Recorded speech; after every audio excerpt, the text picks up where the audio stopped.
Friends, இன்னைக்கு நம்ம பார்க்க போறது ஐபிஎல்ல இன்னைக்கு நடந்த மேட்சான ஆர்ஆர் விசஸ் எல்எஸ்ஜி மேட்ச் தான். அதுல ஃபர்ஸ்ட் பேட்டிங் பண்ண ஆர்ஆர் என்ன என்னெல்லாம் தப்பு பண்ணணுமோ அதை தெளிவா பண்ணாங்க. அதுலயும் ஜெய்ஸ்வாலும் சூரியவன்சியும் அடிக்கலைன்னா இவங்க பேட்டிங் ஆர்டரே முழுசா கொலாப்ஸ் ஆயிருது. இதை கடந்த 2 மேட்சா பார்த்துட்டு தான் வர்றோம். இவங்க லாஸ்ட் 2 மேட்சஸ் இப்படி தான் தோத்தாங்க. அவங்க 2 பேர் பெர்ஃபார்ம் பண்ணலைன்னா அந்த டீமே பெர்ஃபார்ம் பண்ண முடியல. அதுலயும் மிடில் ஆர்டர்ல இருக்க ரியான் பராக்கும் ஹிட்மேயரும் இதுவரைக்கும் அந்த அளவுக்கு சிறப்பா ஜொலிக்கல.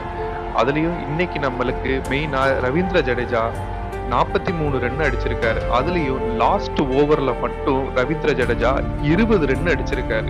செம ஃபார்ம்ல. அதே மாதிரி எல்எஸ்டி பவுலர்ஸும் சும்மா இல்ல, அவங்களும் நல்லாவே பவுலிங் போட்டாங்க. ஒரு பவுலிங் யூனிட்டா பெர்ஃபெக்டா இந்த தடவை தான் அவங்க செயல்பட்டாங்க. அதுலயும் மெயினா மொய்ஷின் கான் 4 ஓவர் வீசி 2 விக்கெட் எடுத்து அதுல ஒரு மீடியன் ஓவரும் போட்டிருக்காரு. ஒரு பவுலிங் யூனிட்டால சிறப்பா செயல்பட முடியும் அப்படிங்கிறது இந்த மேட்ச் ஒரு உதாரணம். பட் மேட்ச் இதோட முடியல. இதை விட செகண்ட் இன்னிங்ஸ் தான் இன்னும் சூப்பரா இருந்தது. பேட்டிங்க்கு வந்த எல்எஸ்ஜி இந்த கம்மியான ஸ்கோரை ஈஸியா அடிச்சிருவாங்கன்னு எல்லாருமே எதிர்பார்த்தாங்க. ஏன் நானும் அதை தான் எதிர்பார்த்தேன்.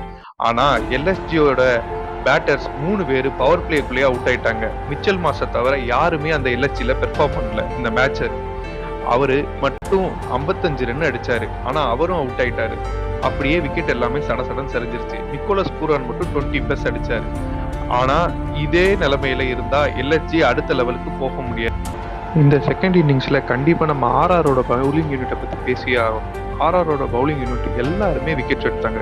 அதுலயும் பர்டிகுலரா ஆர்ச்சர் 3 விக்கெட் எடுத்தாரு. இதனால எல்எஸ்ஜி தோத்து 9வது பிளேஸ்க்கு போயிட்டாங்க. ஆர்ஆர் செகண்ட் பிளேஸ்க்கு போயிட்டாங்க.